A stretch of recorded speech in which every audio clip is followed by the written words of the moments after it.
Hello friends, I hope you're well. I have a very tiny and very old book to share with you today, as well as a story about a passage within that is almost too wholesome and sweet for consumption. But before I get into that, I'd like to clear up an error from a previous episode in a new segment that will doubtless need to be recurring called, what? Am I supposed to know everything? Now you'll recall that previously we took a look at this old autograph album. And inside I reviewed a passage that was musical. Let's roll the clip. This one is interesting. It has musical notes in it.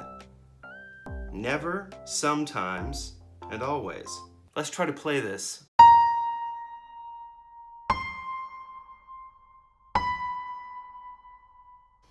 I don't know that you could dance to it, but it's a nice thought. Now here's what I missed.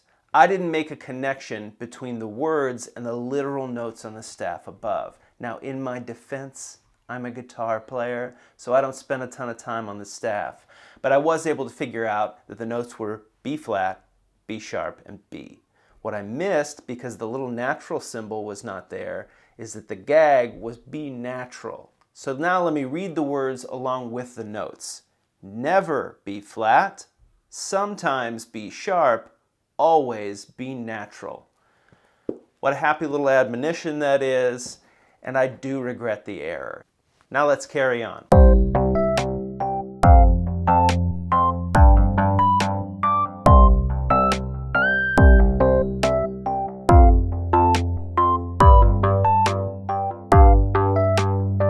Now let's get on to our main attraction, this tiny little book from 1848. It's titled Floral Gems, and it's by Mary Howitt, and it is full of delightful little botanical poems. Here's the story of how it's significant to me. This was a gift from either my mom or my grandmother. The two of them collected old books of poetry. My mom still does collect them, and in fact, she has loaned me a significant portion of her collection the last time she dropped off some masks she made for us. And we're going to be seeing a lot more of those going forward, so get excited. But this little one was given to me way back when my wife and I were still dating. And it was around the time of a Valentine's Day. So I would have come home after the holiday break in the winter, and I would have come back to school ready and planning for Valentine's Day already. Wasn't I sweet? I worked in the school cafeteria at the time, so I had access to the good peanut butter and jelly sandwich ingredients, and I made us a pair of sandwiches, snagged some brownies, and if I recall correctly, a bag of Cheetos. We then met at a nearby gazebo off the golf course near the college we went to, and we had a sweet little picnic. I presented her with this book, and I read the following poem. Cupid and the Dial. One day young frolic Cupid tried to scattered roses o'er the hours, and on the dial's face to hide the course of time with many flowers. By chance his rosy wreaths had wound upon the hands and forced them on, and when he looked again he found the hours had passed, the time was gone.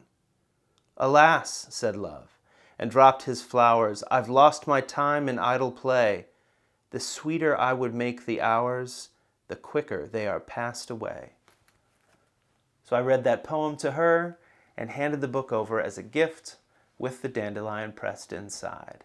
Now we've been married about 17 years and have, at last count, 4 kids and a schnauzer. So it's going all right. Well, that's my story. I hope you enjoyed it.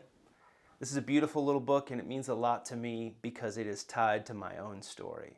The autograph book we looked at before is beautiful because it has a bunch of other people's stories in it. And as an artifact, that's fun to look over and read. But things like this, we've written our own story onto it in a way. And that's what's fun about these old antiques and almost really any other object we keep in our house. I hope you have a few things like that, and that if you do, tell me about it in the comments below. That's all I've got for now. Thank you for watching, and take care.